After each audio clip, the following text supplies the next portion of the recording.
Hello friends, কেমন আছো তোমরা? আশা করি সবাই খুব ভালো আছো, সুস্থ আছো। আমি চলে এসেছি আবার একটা নতুন ভিডিও নিয়ে।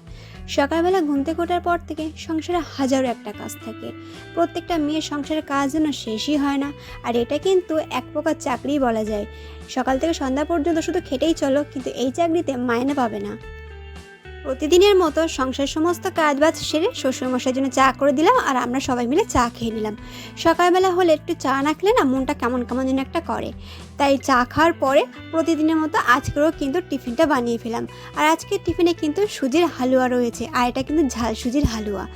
এখানে দেখো বন্ধুরা, আমি কিন্তু হালুয়া বানানোর জন্য এখানে ছোটো ছোটো করে আলু কুচিয়ে নিয়েছিলাম, আর গাজরটা কুচিয়ে নিয়েছিলাম, নিয়ে আগে থেকে একটু ভেজে নিলাম। আর এদিকে দেখো, সব থেকে বড় একটা ভুল করে ফেলেছি কি, আমি না গাজরটা পুড়িয়ে ফেলেছিলাম। আসলে হয়েছে কি, আমি আমার ননদিনীর সাথে গল্প করছিলাম, করতে করতে না বেখেয়ালি কখন গাজরটা পুড়ে গেছে বুঝতেই পারিনি। অ্যাকচুয়ালি ব্যাপারটা হয় কি, যখন আমরা গল্প করি না তখন ঘন্টার পর ঘন্টা কেটেই যায়, বোঝাই যায় না।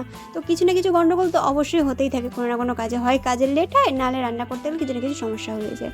তো যাই হোক, এখানে দেখো আমি পেঁয়াজগুলো দিয়ে দিয়েছি, দিয়ে একটু ভাজা ভাজা করে নিয়েছি। নেওয়ার পরে কিন্তু এখানে টমেটো দিয়েছিলাম।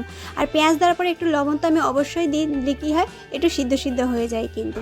তারপরে দেখো, এখানে আগে থেকে ভেজে রাখা বাদাম আর কিশমিশ আর কারি পাতা কিন্তু আগে থেকে ভেজে নিয়েছিলাম, সেটাও কিন্তু দিয়ে দিয়েছি, দিয়ে একটু নাড়িয়ে চাড়িয়ে নিয়েছি। নেওয়ার পরে এখানে আমি অল্প একটু জিরে গুঁড়ো অ্যাড করেছিলাম, আর এখানে কিন্তু চাট মশলা আমি অ্যাড করেছিলাম। তারপর একটু নাড়ি চাড়িয়ে নিয়ে আমি এখানে সুজিটা দিয়ে দিয়েছিলাম। আর সুজিটা কিন্তু আমি আগে থেকে ভেজে নিয়েছিলাম, এখানে কিন্তু আমি ভাজা সুজিই দিয়েছি। আর তারপরে কিন্তু আমি চিনি দিয়েছিলাম অল্প একটু, যতটুকু আমার লাগবে ততটুকু দিয়েছিলাম। আর আমার কাছে গোটা চিনি না থাকার কারণে কিন্তু আমি এখানে গুঁড়ো চিনি অ্যাড করেছিলাম। তো তারপরে একটু নাড়িয়ে চাড়িয়ে নিলাম, নেওয়ার পরে কিন্তু আমি জল দিয়েছি। আর জলটা কিন্তু আমি ছিটিয়ে ছিটিয়ে দিয়েছি, কারণ একসাথে জল দিলে কিন্তু ডেলা ডেলা হয়ে যাবে। কারণ কখনো সুজিটা বেশি নরম হয়ে যেতে পারে, তখন কিন্তু একদম গায়ে গায়ে চিপকে চিপকে যাবে, যার কারণে কিন্তু একদম ভালো লাগবে না। তো সেই কারণে কিন্তু আমি এখানে জল ছিটিয়ে ছিটিয়ে দিয়েছি, যতটুকু আমার জল লাগবে আমি ততটুকুই দেব। আর এখানে কিন্তু আমি বেশি পরিমাণে জল কিন্তু আমি অ্যাড করতে পারবো না, তাহলে কিন্তু সুজিটা একদম গলে যাবে। তোমরা দেখো বন্ধুরা, আমার কিন্তু সুজিটা একদম কমপ্লিট হয়ে এসেছে। আর তোমরা নামানোর আগে একবার টেস্ট করে দেখবে লবণটা ঠিক আছে কিনা। তো দেখতেই পাচ্ছ আমার সুজি একদম পুরো কমপ্লিট। সকালে টিফিনটা কমপ্লিট করার পরে আমি কিন্তু এখানে দুপুরে রান্নাটাও সেরে ফেলেছিলাম। দুপুরে রান্নাতে কিন্তু আমি এখানে চচ্চড়ি, শাক আর ভাত বানিয়েছিলাম। আর আগের দিনের আমার ডাল থাকার কারণে আমি কিন্তু বেশি কিছু বানাইনি। তো চচ্চড়ি বানানোর জন্য আমি এখানে ফোড়নে কিন্তু একটু কালো জিরে দিয়েছিলাম, একটু গোটা জিরে দিয়েছিলাম, আর আদা কিন্তু আমি কুচিয়ে দিয়েছিলাম। তারপরে আমি কুচানো পেঁয়াজটা দিয়ে দিয়েছিলাম। আর পেঁয়াজ দেওয়ার পরে কিন্তু আমি একটু লবণ দিই, সবাই জানে, কারণ লবণ দিলে কিন্তু পেঁয়াজটা খুব তাড়াতাড়ি সিদ্ধ হয়ে যায়। তো পেঁয়াজটা নাড়ি চাড়িয়ে নিয়ে আমি এখানে কিন্তু আমার চিংড়ি মাছগুলো দিয়ে দিয়েছিলাম। আর চিংড়ি মাছটা দেওয়ার পরে একটু হলুদ দিয়েছিলাম, কারণ হলুদ দিয়ে চিংড়ি মাছটা ভাজা ভাজা করলে চিংড়ির যে গন্ধটা থাকে সেই গন্ধটা কিন্তু চলে যায়। তারপরে আমি এখানে কুচানো টমেটোগুলো দিয়ে দিয়েছিলাম। আর টমেটো দেওয়ার পরে একটু নাড়ি চাড়িয়ে নিয়ে আমি কিন্তু সবজিগুলো দিয়ে দিয়েছিলাম।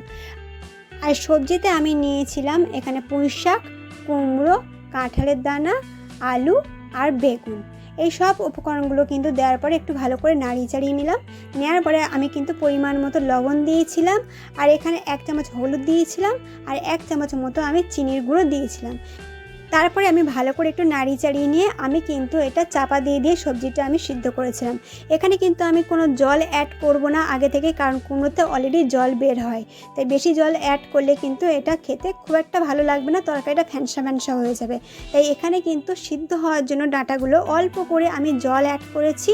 আর এখানে 1 চামচ আমি ধনের গুঁড়ো অ্যাড করেছিলাম, 1 চামচ জিরে গুঁড়ো অ্যাড করেছিলাম।